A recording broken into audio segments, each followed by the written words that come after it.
Bien, en la comunicación que quisiera compartir hoy con ustedes se titula Precariedad y subjetividad en la industria del cine.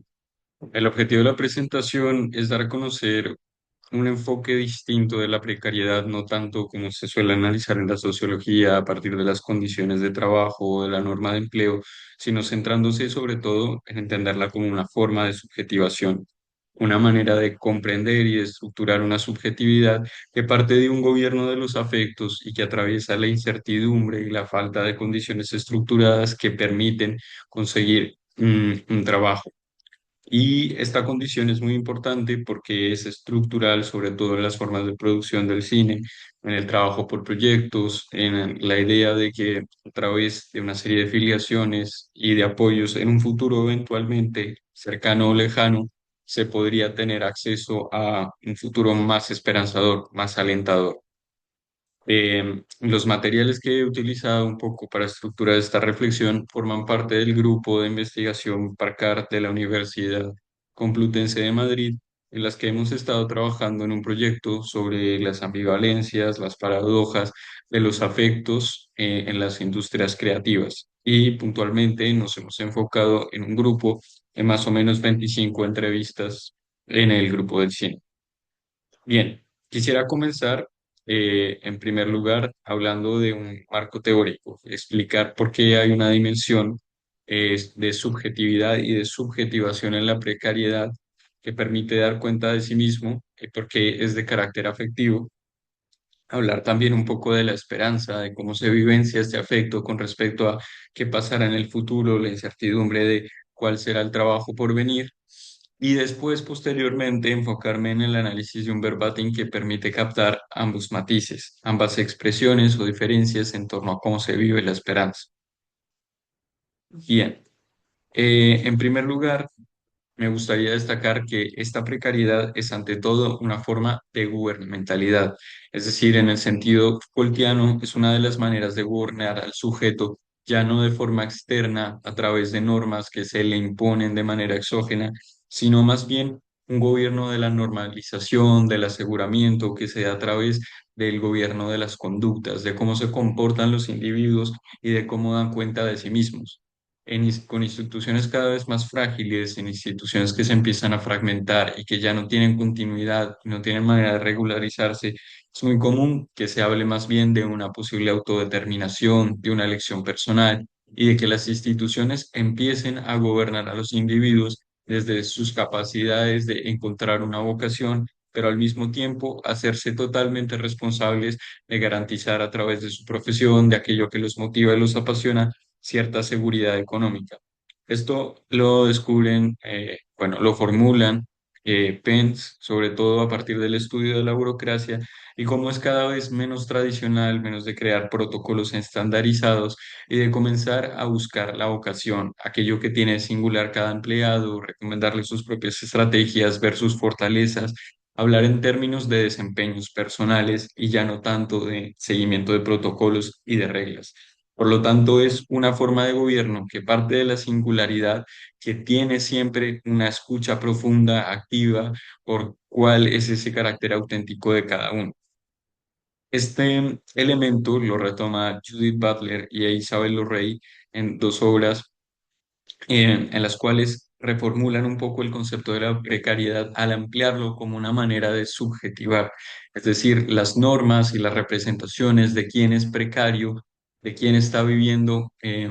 la vulnerabilidad, tienen que ver con la idea de la incertidumbre, que no se sabe muy bien cómo transcurrirá el futuro y de cuáles podrían ser las condiciones. Y lo que señala Butler es que es ante todo una categoría de representación en la cual nosotros aprendemos a dar cuenta de nosotros mismos, pero a identificar y también a nombrar ciertos daños. ¿Cómo se distribuye este tipo de vulnerabilidades, el desempleo, la falta de remuneración económica de manera diferenciada y cómo a veces no puede ser visto o logra ser visto porque los sujetos dan cuenta de él a través de una categoría, a través de la manera en que la representan y la explican? Y es también de carácter afectivo porque juega con esta sensación de la inestabilidad y la incertidumbre, de no poder hacer planes a largo plazo, sino a trabajar siempre en periodos cortos y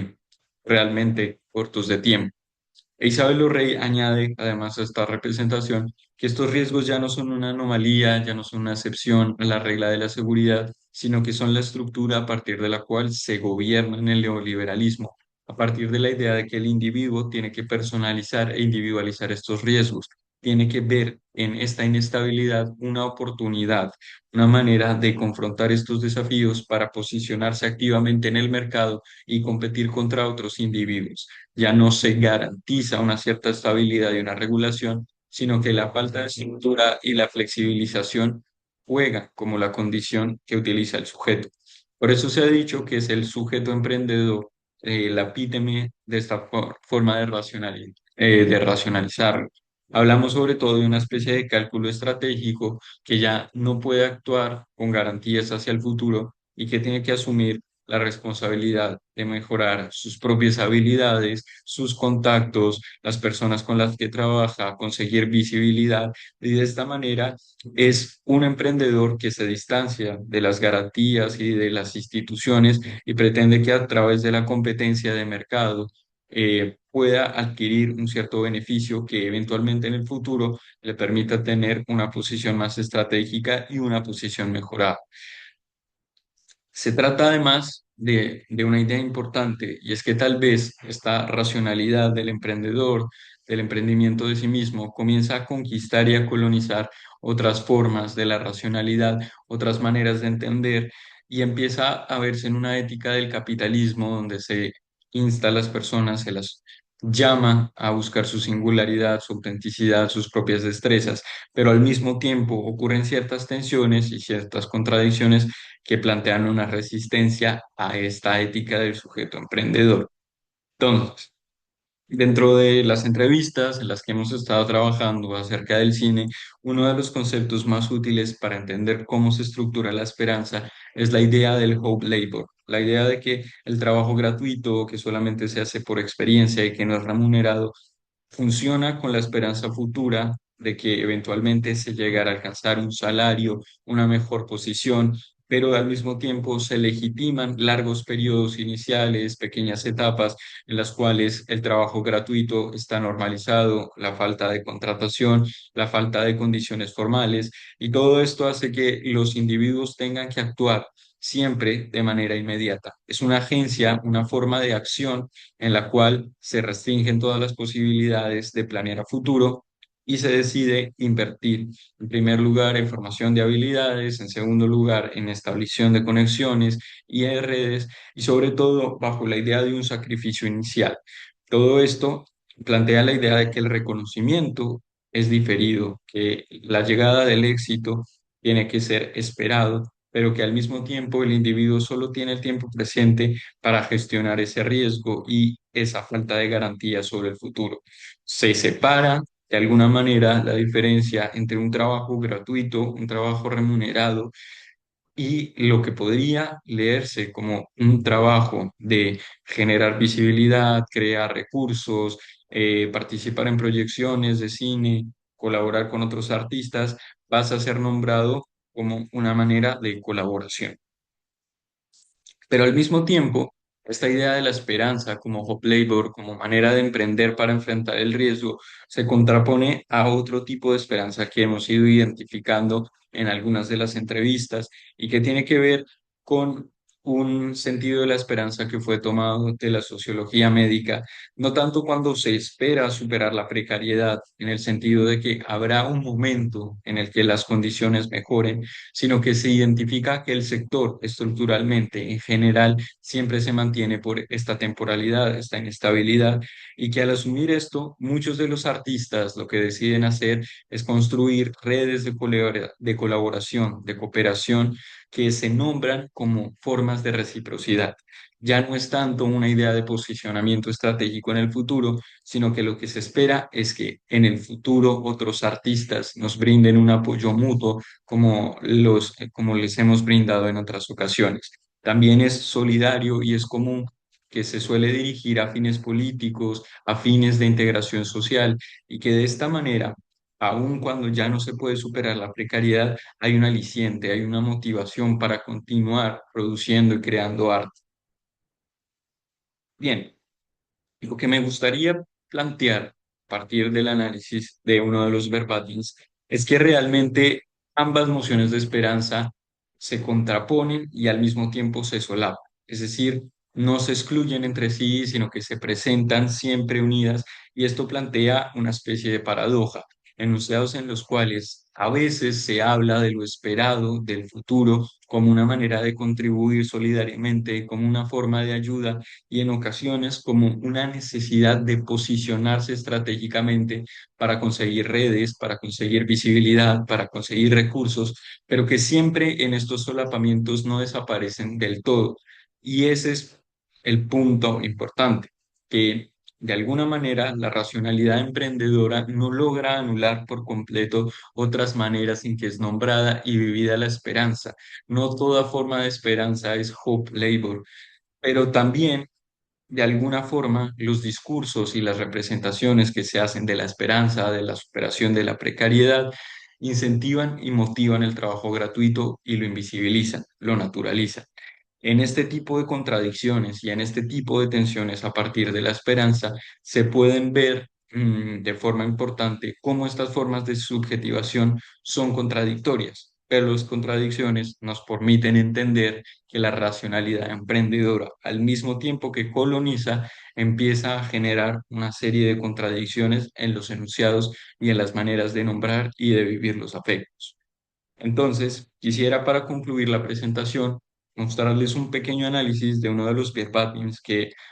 para mí fue más esclarecedor. Se trata sobre todo de los rodajes colaborativos, aquellos en los que los artistas se llaman para colaborar entre sí sin ningún tipo de pago o por un pago o una remuneración simbólica y que de alguna manera, cuando hablan de esta manera de contribuir y de cooperar, se solapan ambas nociones de la esperanza. A veces es una violencia entre el networking, a veces se habla como esta reciprocidad y esta solidaridad. Dice así, yo sigo haciendo rodajes colaborativos porque a veces siento que hay historias que merecen la pena contarse y siempre que no me pisen otros curros, claro, o sea, si me dices 3 días de rodaje o tal,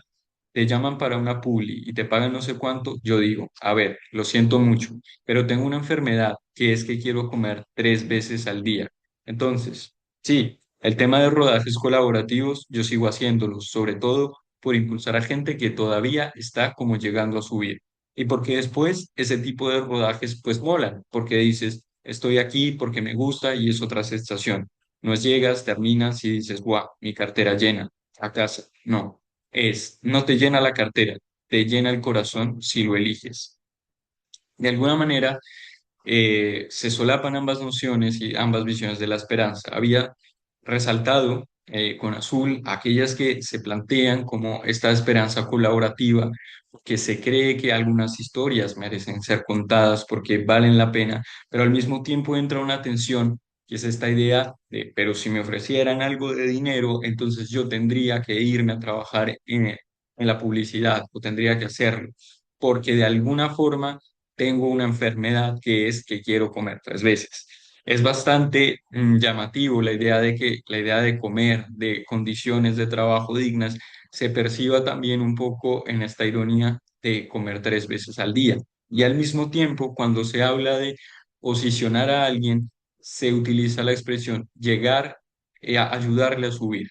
impulsar a que todavía no ha llegado y va a llegar a subir. Esta idea de naturalizar un poco que la colaboración, el apoyo entre artistas es la única manera de empezar a llegar a estos trabajos estables. Pero lo más importante es que esta racionalidad un poco empieza a movilizarse desde el afecto, porque ya no es un posicionamiento y un cálculo estratégico, sino que te llena el corazón si los eliges. De alguna manera, si eliges este tipo de películas, te llena el corazón. Se empieza a solapar entonces ambas visiones de la esperanza, la comunitaria, la que cree en la singularidad y este racionamiento y esta forma de gobernar la precariedad a partir del hope labor, de la esperanza, de hacer contactos y demás.